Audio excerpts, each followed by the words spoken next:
Ever since Jim was young, his parents, teachers, and friends would describe the boy as a lazy person. Whether it was his tendency to be late, failing to do his homework on time, or not being able to focus in class, people just assumed Jim to be unreliable, lazy, and unmotivated. Now Jim accepted this label because, well, if everybody thinks of me like this, then it must be true. Still, Jim felt terrible about himself for apparently not being good at anything, so he turned to the only thing he thought he was actually good at: gaming. Playing video games allowed Jim to not only have fun, but also to build new skills and strategies in the games he was playing. And that gave him feelings of purpose, fulfillment, and improvement. Video games allowed him to be socially connected with people. And when he would win matches, he'd hear people cheering him on over voice chat. He felt this awesome feeling of recognition. However, the reality was quite different. As the years passed, Jim continued to develop his gaming character, but his real-life character consisted of being a loner, having trouble talking to girls, being lazy, feeling anxious, and feeling depressed. It got to the point where Jim couldn't even describe his personality when people asked him. All he could say was, "I'm a gamer."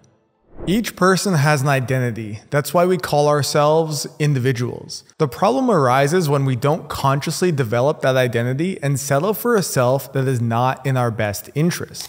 So in this video, I will go over what it means to define yourself with a label, especially as part of a group, and what dangers can come from that, and also how you can change your identity in order to become the best version of yourself. Social identity theory describes the process of identification as self-categorization, as part of being a social group. I've already mentioned that each person has an identity, but that's only half true. Authentic identity comes from consciously constructing yourself and being able to fully choose to either identify with something or not. According to psychologist James Marcia, only about a third of people construct their identities. That's why if you don't choose who you want to be, the outside world will do that for you. As you remember, Jim described himself as a gamer. But why?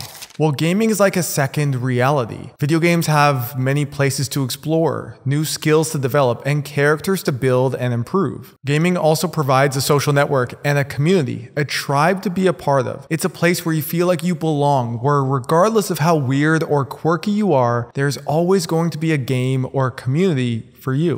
Now this is a bit of a tangent, but consider this question for a second, because I think it really hits this point home. So you may or may not know, but I regularly get attacked by gamers for being anti-gaming. It's a bit hilarious because honestly, I don't care if someone chooses to play video games or not. I mean, it's your life, you can do what you want with it, but I do believe that people deserve help if they are struggling, and that's why this very video exists. Okay, so why do just not myself, but our community get attacked by gamers so often? Why do they come into the subreddit and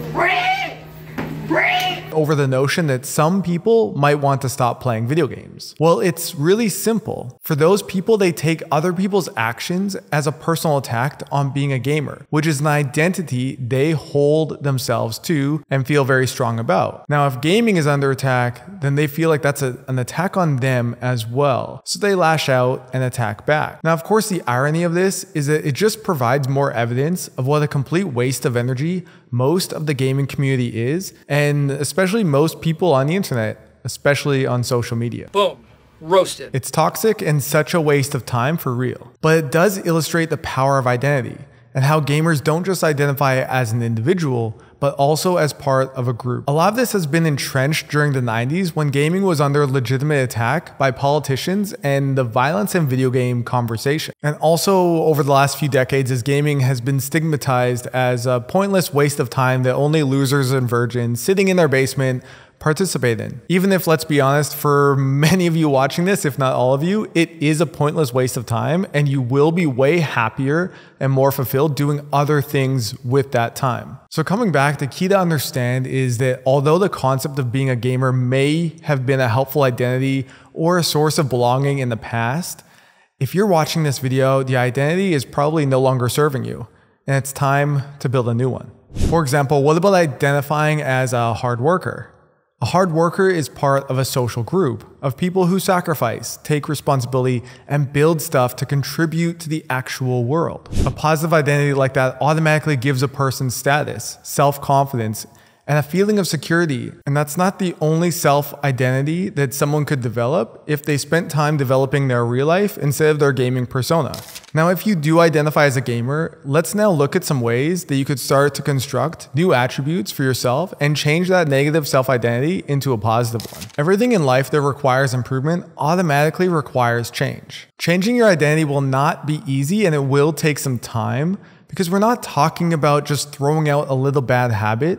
We're talking about changing the way you actually view yourself. So somebody who describes himself or maybe herself as a gamer is not the same as somebody who says they are just playing video games. The latter is not the same severity as the former. For instance, nowadays many seniors play video games. In fact, they even play them every single day. They tend to like to play puzzle games, but if you ask them if they were a gamer, they would say no, because they don't identify as being a gamer. They just like to play solitaire or free cell. That's why the first step is to stop calling yourself a gamer. If you stop associating yourself with the gamer's persona, it will be easier to quit or limit your play. Just think about it like this. As a comparison, this is the same thing as quitting smoking. People who start identifying as non-smokers the second they decide to quit are actually more likely to succeed than people who continue to identify as smokers who are trying to quit. It's a subtle but really key distinction. So right now, say to yourself that you are no longer a gamer, or that you are just a person who plays video games on occasion. This isn't about lying to yourself. It's not just this silly thing. It's actually about understanding the power of how you describe yourself, how you relate to yourself, and the psychological effect that that has on increasing your chance of success. Now, the second step is to start building new habits and start taking small steps towards your identity that you desire.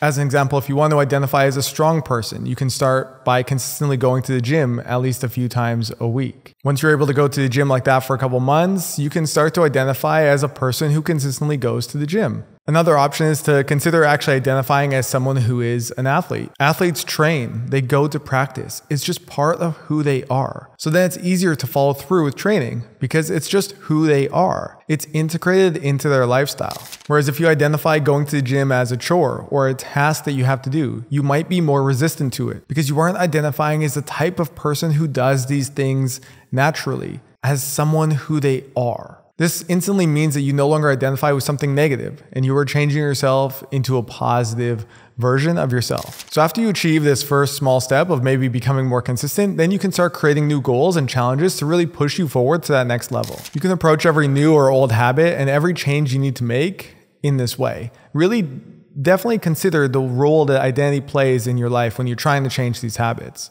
Self-identity is not a small thing. It's a huge part of who you are, and that's a huge part of what drives your behavior. So if you want to build that new version of yourself, take gradual steps, baby steps, and once you achieve those, start to set bigger and better goals. And eventually this will all kind of snowball into a new version of yourself, a new you. Now, the third step is to realize that self-identification is not concrete. It can change. What I mean by that is that once you identify with something, you need to constantly maintain it, or your new self can slip back into old bad habits and old identities. Especially earlier on, it's a lot easier to maintain weaker identities like being a gamer than it is to develop new ones like someone who's dedicated to self-improvement. Creating a positive identity requires constant effort. You have to really stick with it and be consistent over a long period of time. That's really how you'll create the level of evidence that you need in your life to really prove to yourself that you are a different version of yourself. Now, changing how you view yourself is a really important step to take, but it's not really going to work if you don't commit to stop or reduce gaming in a really significant way. So watch this video to learn about how to do that and make sure you create this lasting change your life for good.